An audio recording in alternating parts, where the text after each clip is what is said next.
Hello everyone, it's Nightmare, and well, here it is. I actually never thought I'd make a video on this, but it's finally here. I'm gonna explain why I love Tales of Symphonia so much, why to me, I herald it as a grand example of how video games should boil down. But not until I explain myself and my love for the game from the beginning once more.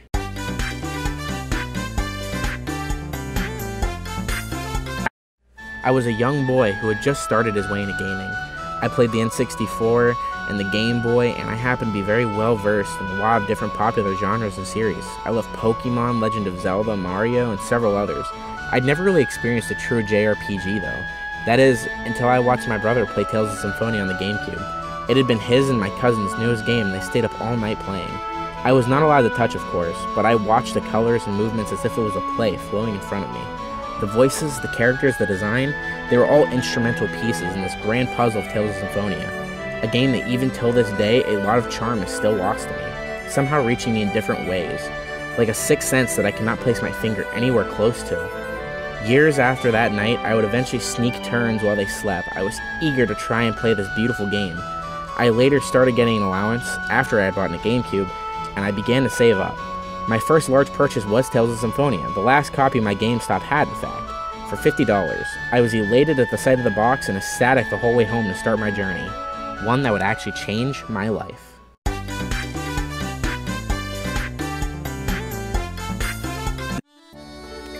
This may seem a bit out of place, but it's necessary to know as everything will build off of this. I compare this game on basic principles. Obviously, every game isn't a JRPG, nor is almost any other game even remotely similar, but I wouldn't expect any of them to be. In a basic standpoint, this game is the one that has opened my eyes to what games could boast. The building blocks of essentials in a game that really show you what you're in for. Fuck.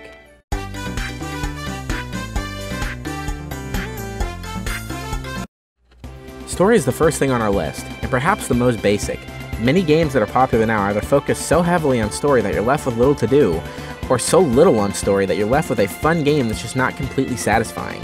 While neither of these are inherently bad things, as games in both of these categories are still great, I feel that the mix is possible when I look towards Tales of Symphonia. It follows along Lloyd Irving, Colette Brunel, and Gina Sage as they go throughout their adventures of the game.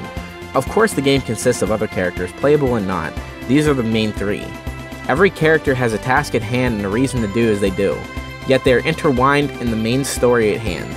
Lloyd wishes to protect Colette, who must regenerate the world as the destined chosen. Gina tags along to assist his best and only friend, Lloyd. A simple task goes far off the rails, giving the cast a lot of time for story development and a long time for a great game. 80 plus hours long, in fact, for bare bones gameplay. If you wish to do every secret boss and get every secret item, you're looking at 120 plus hours, which is fine as every character has uniqueness sprinkled into each aspect of them. Their interactions and personal lives unfold as you play through, leading to a personal investment with each. The developers really took time crafting each character to be individual yet interwoven greatly, doing all of this at no loss to enjoyable gameplay.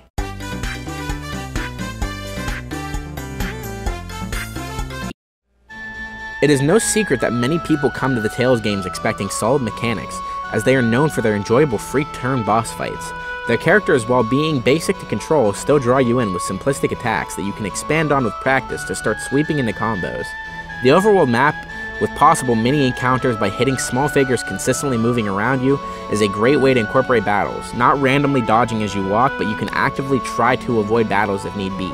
The level mechanics are simple. Fight and gain XP to level up your character and have them learn new skills.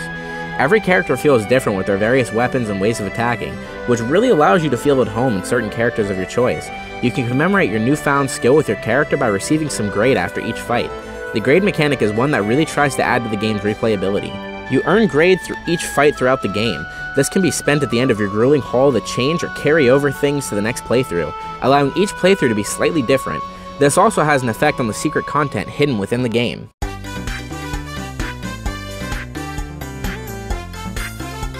As I said, if you want to just beat the game, you're looking at 80 hours minimum playtime, one that I also did through my many plays of the game. My first playthrough being bare bones, my second showed me the hidden aspect of the game, taking me off into around 120 hours of playtime. I then 100% of the game on my third playthrough, ensuring that I found and did every secret.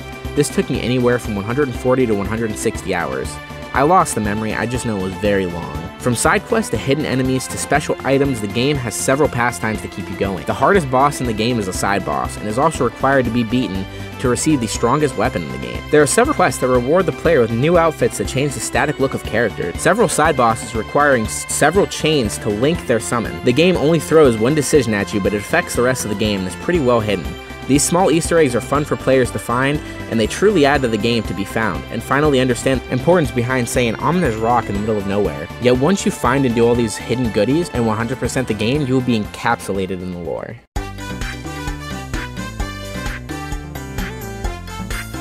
The game spans over 3 different worlds, all giant and open exploration, hidden monsters for you to encounter and record, and a lush world full of people and lore. The game runs deep, giving the player not only a present, but a past that ties back into the story. The map, the people, the buildings are all symbolic of the lore.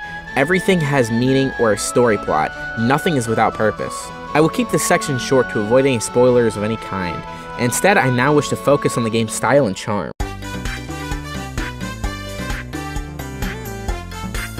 The game does an excellent job of taking in different culture and mythological beasts and mixing them up into the story, bringing in dwarfs, elves, humans, and even half-elves alike. The color shades also pull in attention as the colors are vibrant and fitting. Dark, dim areas are accompanied by ominous music that sets an unsettling tone, while bright, sun-shining lake towns are accompanied by upbeat music. Everything brings a tone that the player can enjoy. The art style is also quite pleasant. Voice actors are notable as they do a fantastic job of relaying emotion and have quite a reputation. Lloyd Irving was voice acted by Scott Menville. Many will recognize Scott as Robin from the hit show Teen Titans. Having fine voice actors who stand out of the crowd really add to the appeal of many characters. As much as I've spent praising the game, even I can admit though that it has several shortcomings.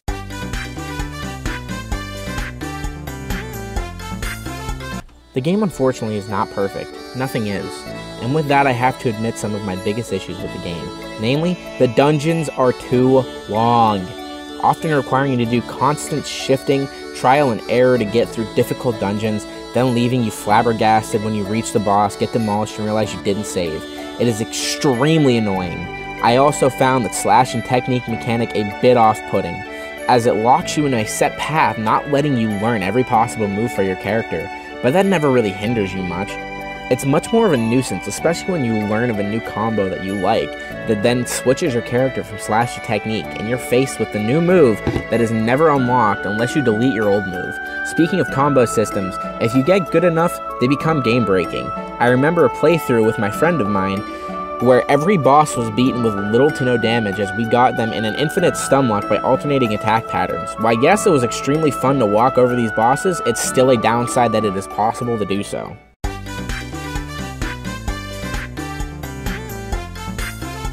And my final conclusion tells us Symphonia is a game that has truly affected me.